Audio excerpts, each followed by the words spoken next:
This is Sean Martin. You're very welcome to a new episode of Redefining Cybersecurity here from RSA Conference in San Francisco. The 2023 version, we're in Broadcast Alley, and we've had an exciting week so far. Lots of conversations, lots to talk about, risk and AI and all kinds of fun things. Today we're going to get into a topic that, it was a topic posed on LinkedIn. Somebody said, you might want to talk about this topic. Others I've kind of poked around with, they said, interesting that you're going to do that at RSA. Everybody's talking about tech, and you're going to be talking about budgeting, minimum viable security, and I'm going for it, and I'm thrilled to have the three of you join today for this conversation. Sarah, Meg, and Christy, thank you very much. For those that don't know you, a few words about who you are, your role, and why this journey with me for this next 30, 40 minutes. Sure, I guess I'll go first since right. I'm on this side. Yeah. My name is Sarah Freeman. I'm an industrial cybersecurity researcher, so I do a lot of critical infrastructure protection. Currently based at MITRE Corporation. I enjoy it a great deal. I guess I've been in the field about more than a dozen years now, but I came via financial crime, so there's an interesting play there because obviously a lot of conversations about risk and how you calculate it, but the calculation looks a little bit different when you're talking about financial things, which are a little bit more straightforward, versus safety critical things, life and livelihood. So, yeah, perfect. Hi everybody, my name is Mega Kulsi and I'm from Alex Partners, from our wonderful cybersecurity practice. And I'm excited to be here with you today and talk about just budgeting overall for cybersecurity, where you should spend money and so on. But that's an area that I specialize in, especially around cybersecurity cost optimization, CISO leadership roles, and so on, and helping companies figure out where they should be spending their money, how they can get that funding, and move on from there. So really excited to share that knowledge with you all today. Hi, I'm Christy Westfall. I'm currently the VP of Security Operations with Health Equity. So I'm in the trenches trying to figure out how to make best use of a budget. And I know budget's a riveting topic, but it's reality, right? And you really, I think the biggest thing I'm interested in sharing and talking about is matching that up against your risk, right? What is your true risk posture? Do you know what it is? What's your strategy? And do you have the right tools in place to optimize that? Yeah. Perfect. Well, I'm sure we're going to have loads of fun things to get into, calculation and measurement, and how do you know you're doing a good thing or not. But what is minimum viable security? Is there such a thing? Who wants to? there's definitely a thing that comes in with the budgets. I mean, you have to be able to justify how you're spending your money and why.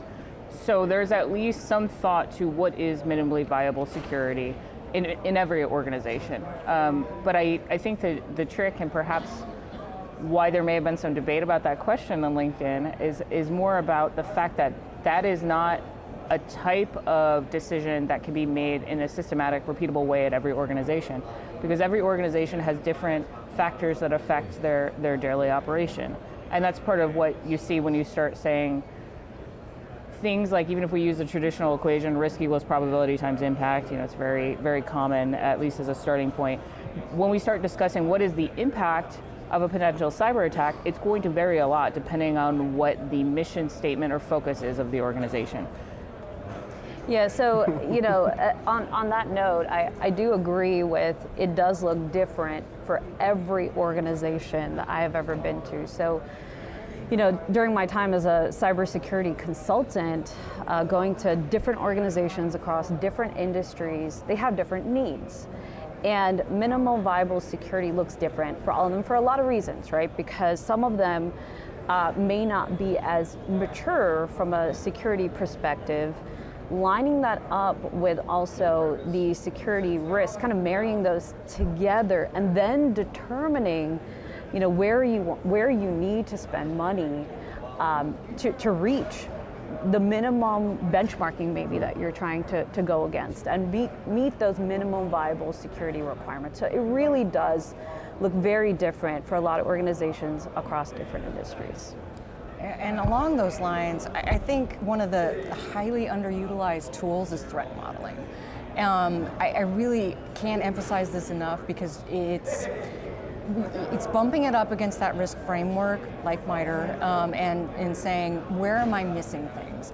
And taking that step back and looking holistically, like, what are we using today and how are we getting value out of it? And it all goes back to, am I measuring what's coming out of these tools, right? So from my perspective in security operations, it's all about visibility. I don't know if a tool's doing what it should be unless I have eyes on it and that I'm getting good targeted use cases that will detect things.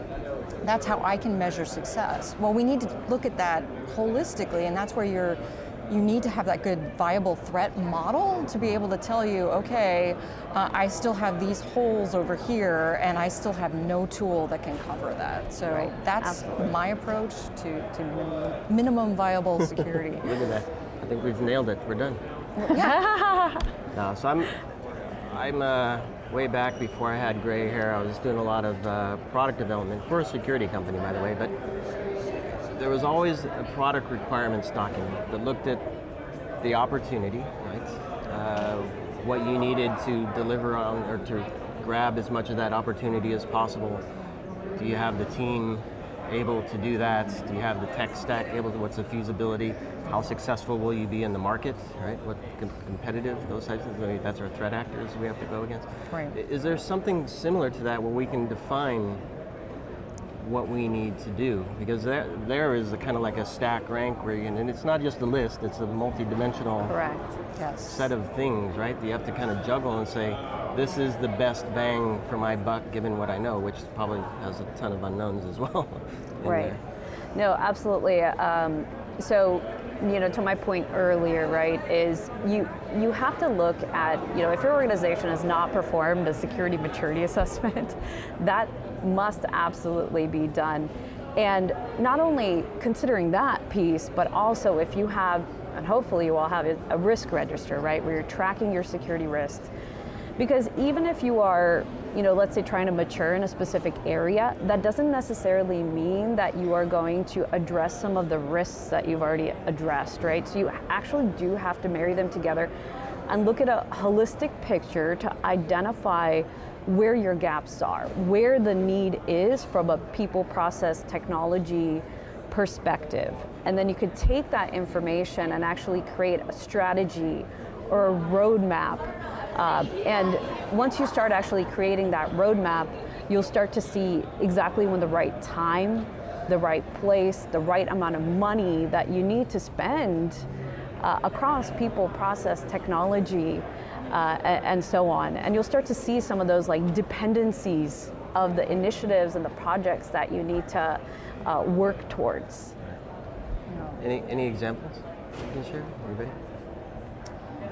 So we use NIST, and NIST is pretty popular, and even the cybersecurity framework is helpful in it's high level, but it really shows you like where, if you can go through that maturity assessment and say, oh, I think this part matters to us most from a risk perspective, whichever identify, detect, recover. They're all important, but if you can't understand your landscape, how do you do the other stages, right? So it really does, and I agree that the holistic view has to happen because we tend to get hyper-focused on one or more initiatives and try to boil the ocean, and we can't do that because we're just not going to be successful. Right. So let me ask this question, because in my description of building a product, I know it's very different, but what was the first thing I said? Opportunity, right? And less, yes, feasibility. Do I have the team and the capability to do it? Right. But it's the opportunity. And do we miss the mark, do you think, on what is the business trying to accomplish in that equation? We go straight to a framework, straight to a framework that says, here, it's all about risk, and then we drive into controls and the tech stack and the team to run it? In January, there was an interesting debate at a conference that I did not attend this year, but I did hear greatly about the conversation at the closing remarks. I'm not going to name names because, no reason to point fingers. But the focus of the debate is which thing do you need to do first? If you talk about the NIST cybersecurity framework, identify, protect, usually where people start. Is it most critical that you have an asset inventory, or is it most critical that you understand what is key to your business operations in order to continue producing or meeting your daily goals or whatever it is that you're supplying? The assumption is, if you're a business and the economy has deemed you worthwhile enough to pay in your services for some capacity, if you make money, then you have already identified the opportunity. But I think your question gets to the heart of what potential threat actors, capabilities, or specific maneuverings have we seen that directly address or affect your chances of meeting that requirement, meeting that mission, and affecting ultimately your ability to go after the opportunity in the market space. Right. So that is a key part of the decision. Part of the reason why I found the debate so interesting is because they were both right. You both need to understand what your mission statement is, what your business opportunity is, as well as the technology, people, and processes that allow you to meet that requirement. If you don't have both of those things, then you're not moving on to the next word in this cybersecurity framework. So I definitely want to add to that. A lot of security leaders, they really miss the boat on communicating to the business, like to make it so that you show the business, hey, I'm trying to say something as a security leader, why this is important, but how do you bring it back to the business? And the best way really I've seen that done is take what we're trying to say as a security team, hey, we have gaps in this space and so on, and relate it back to the business objectives. And those business objectives can be, hey, I'd like to maintain my brand reputation. We'd like to grow as a business. So when we're messaging security overall, the initiatives we'd like to pursue and the opportunities that we'd like to go after, if we can somehow relate them back to the business objective, we're more likely to get budget. We're more likely to get what we need to be successful. And to build on that, build it into your product, right? That's I hate to say that, but it's a marketing tool, right? Because more and more of your customers are going to demand a little bit of a deep dive into your security program, and they're going to want to know, like, what do you really do? So you can't just have vaporware in that sense, because when something happens, you've got to be able to show, hey, look, we did our due diligence. I would like to push back slightly on that, not because it's not a great idea. It is 100% a great idea. They should definitely engineer security into all of their solutions. But what I have seen, and again, I won't name names, what I have been told by specific vendors in closed door sessions is that particularly for certain industries where there's not necessarily an economic appetite to purchase security, embedded security within their devices, they don't offer it. If it's not contractually obligated, they will not provide it. 100%. And this goes back to that market incentive. Security is expensive, so it's only going to be there if there is pressure by the people purchasing, and the organizations purchasing to have it. But there's this other challenge we have, particularly when we start talking about critical infrastructure. It's a very small marketplace. So there's a power discrepancy between the people who are making the purchases, the organizations buying the products, and the vendors creating the solutions. And those aren't necessarily aligned. Well, and it's interesting you bring that dimension to it, because it is the consumer level. It seems like we're just burned out on the data breaches, and we're not understanding it. We're not demanding enough of that security. But at the corporate level, with the new regulations coming in line, we're going to have to be more upfront, transparent, and be able to provide that evidence that we're doing what we say we're supposed to do. And I want to definitely talk about that specific point, because I have seen organizations lose money, like lose actually clients or vendors that they want to work with because their product, their service, or so on is not meeting minimum security requirements. So now the clients don't want to work with them, and these organizations are losing money as a result of it. Right. So yes, absolutely, embedding security wherever possible, should be done. Is it hard? Absolutely. Yep. I feel like it's definitely hard to get it incorporated. It is a cultural shift within the organizations to do that, but it has to come from the top.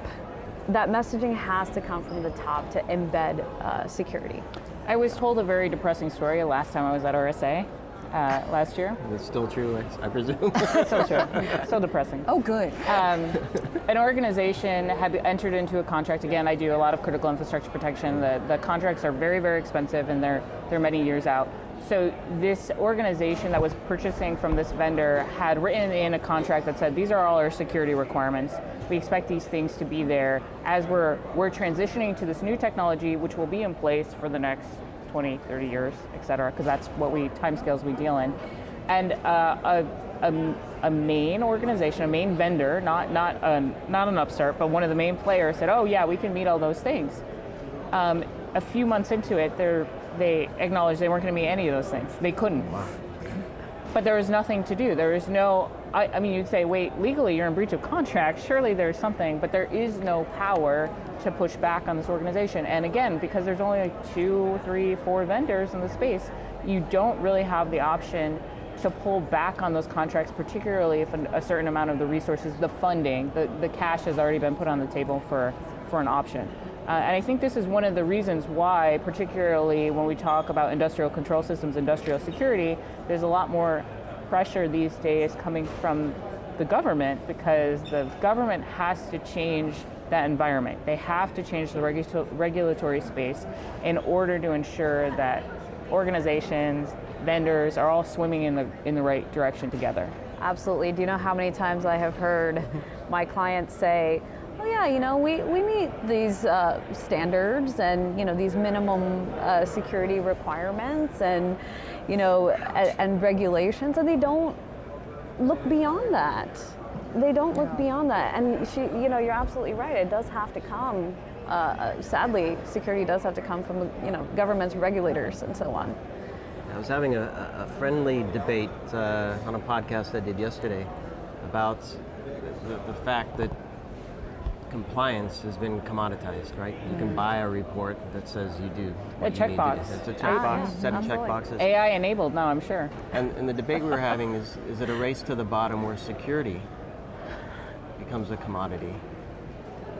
Typically, in the context of where what you need is outsourced to a vendor, to a service provider, and where it can't be met, maybe it can be delivered, but not met without you doing it yourself, because only you, the company, know what needs to be done. It's already happening, right?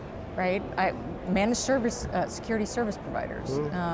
So you see it all the time, but you can't reassign that accountability. You still own that, so you have to make sure that they are enforcing it, which is a vicious cycle, right? Absolutely. And Sarah's, you guys are. I think it is difficult to properly reassign the responsibility. The concern is whether or not it's a managed service provider that's offering security solutions or the original equipment vendor, the manufacturer for that device. There is a disconnect between who is at most risk when we talk about adversary capabilities and what the threat actors are going after, because in a lot of cases, the soft underbelly of the industry is actually at the original equipment manufacturer. I mean, this is case in point, 100% SolarWinds. I mean, I could name several more obscure things that I think are really cool in the industrial space, but SolarWinds is about strategic targeting of an organization to achieve highest impact. And they picked a supplier that was servicing thousands of organizations in the US, including most of the US government. Now, that one was a little bit interesting because I think that was one of the first times people stopped to say, okay, if there was a really bad attack or hack that happened after this, I think they were going to hold SolarWinds accountable. But I do not necessarily see the same discussions, although we're starting to have more of those chats now. There's not the same expectation in the industrial space that the OEM will be, the original equipment manufacturer will be held accountable if a hack involves their specific technology solution at a third party that's purchased it. Do you think it's a matter of time before that changes? You know, unfortunately, whether it be regulation or security, I find it's very reactive. Yeah, so absolutely. Very true. we talk about being threat aware and threat informed defense and threat informed security and ignoring a little bit the buzzwords there. the goal of that is actually to get ahead of the threat actor, not to wait until something blows up. In my industry, things can blow up, but not to wait until something blows up and then try and fix it after the fact. That's a failure of security. Right. If you lose millions of dollars, if it results in loss of life, that was a total failure of security, and it should be treated as such. Yeah, absolutely. So on that point, a lot of organizations that I go to, right? So we were talking earlier about the NIST cybersecurity framework, right? Identify, protect, detect, respond, recover. And a lot of organizations, even now, are very reactive. They do the detect piece more than the identify and protect, right? Not very proactive, really reactive more so, even today. And there needs Why to is be that? more of a, so Is it just too much tech? Too hard to manage?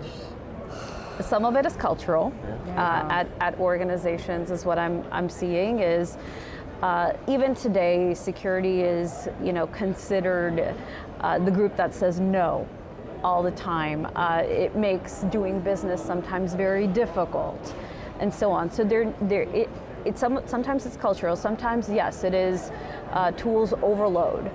Sometimes it is the security program that is not set up in a way to do identify and protect well, I think detect is easy to see and touch and feel, Yes. and it looks good. Yes. So we focus on that first. Right.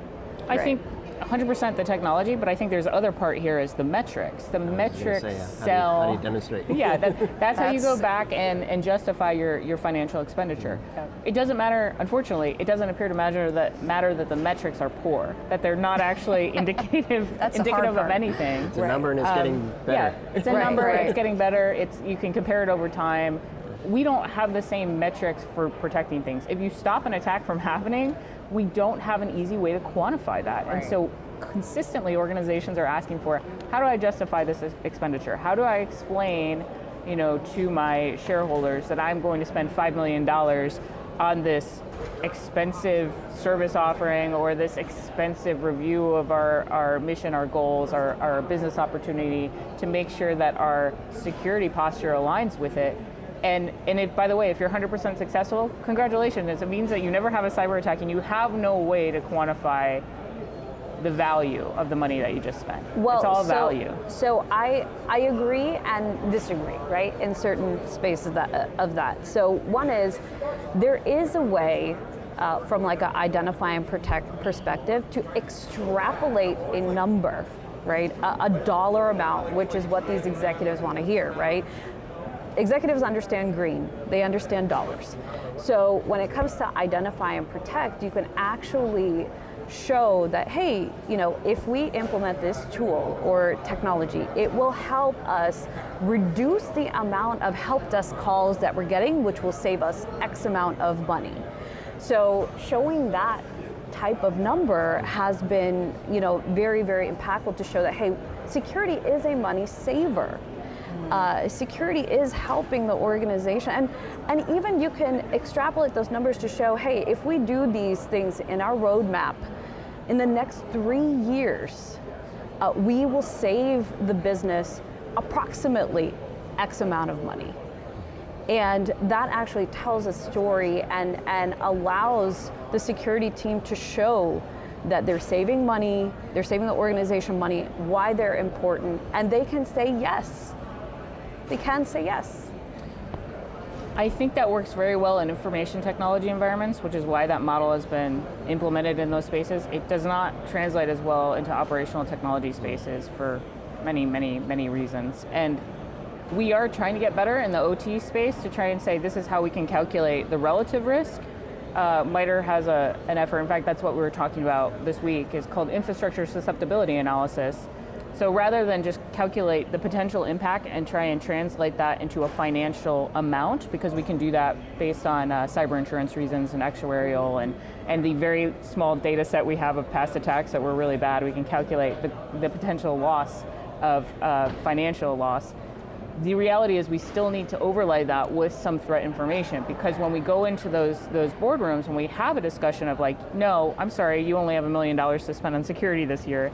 Your budget should be spent on A and not B. That's where we're trying to get. We still need, by the way, the metrics at the end that said, congratulations, you selected the proper choice B. It saved you, X thousands of dollars, but we're still working on how do you pick between A and B. Well, and in OT, you have to layer in the other impact, the human impact, right? If you're a power 100%. company and you, lose power to an entire region, how do you calculate that? And that gets really, really complicated. So within That's cyber-informed engineering, which is interesting because there's going to be a talk this afternoon from Sherry Caddy and Frank, I can never say his last name, apologize, Frank Cifaludo. The goal of cyber-informed engineering, which has actually been adopted by the National Cybersecurity Plan strategy right now for 2023, is to try and do some of those calculations ahead of time. Okay.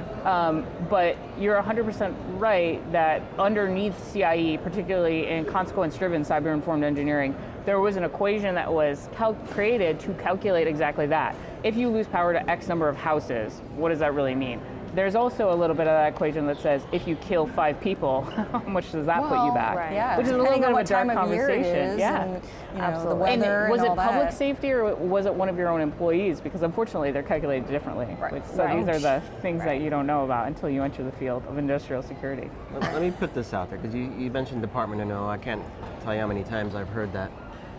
Is it that the business, and I always ask this question slightly differing almost every episode that I have on my podcast.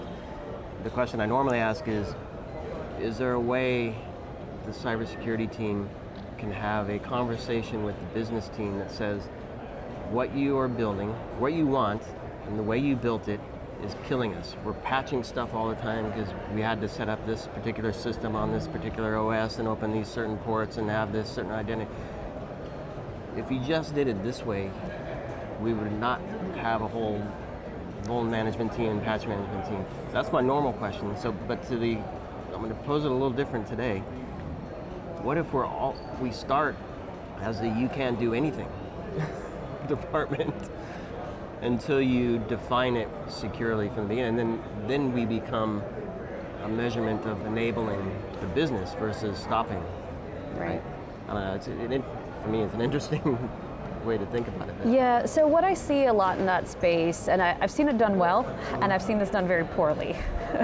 So the way I've seen it done well is, as a security team, if we say yes, we will allow you to do this, but that takes certain processes to change, right? So one is bringing security to the table early. So whether it's vendor selection, whether it is, if you're onboarding a service or bringing on a tool or technology or whatever, security must have a seat at the table in order for us to actually say yes. And then not only that, but as a group, the security program has to have a very robust exceptions process, okay? Very robust, where if we say, all right, we're going to implement these security controls, right? Whether they're manual or you're using a tool or so on to do it, you want to go through a very robust exceptions process where someone submits a form. I need this exception. You have proper, analysis of why someone would need this exception.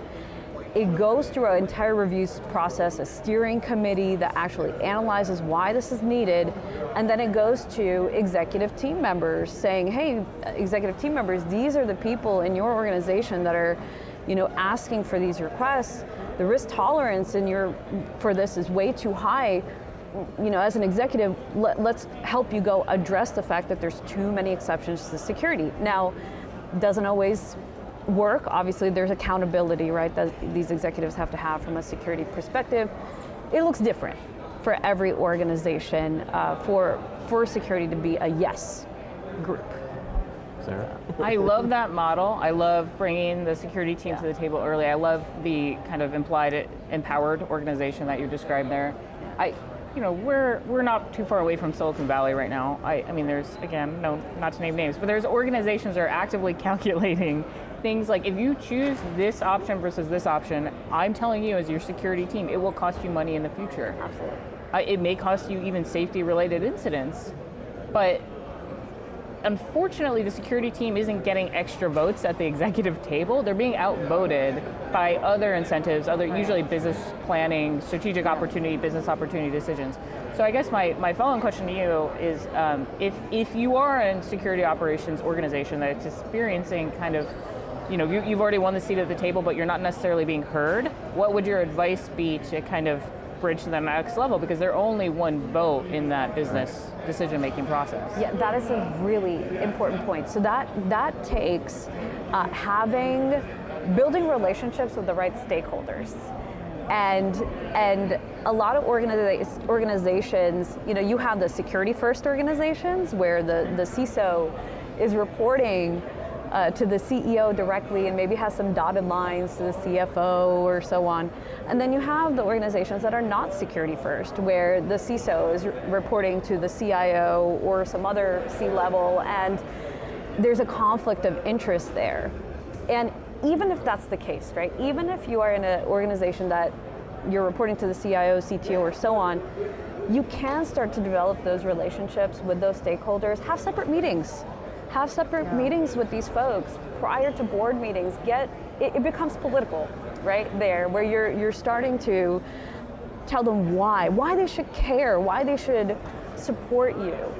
And then once you get into the discussions with the whole group, they're there supporting you. So that has worked. I've seen that work pretty well. And I think it really, I'm going to go back to risk. I think it really comes down to being crisp about how you articulate the risk, right? Because if you can't make that relatable to those folks, and I agree, the individual sessions are really helpful, but if you can't articulate that risk well, why do they care, right?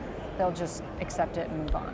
So I'm gonna bring it back to my product development days, where I grew up as an engineer doing quality assurance, where typically, like security, was at the very end, and you had some veto power to say, I don't care if you have back to school launch scheduled, we can't let this go, right? Windows 95 launch, I don't care.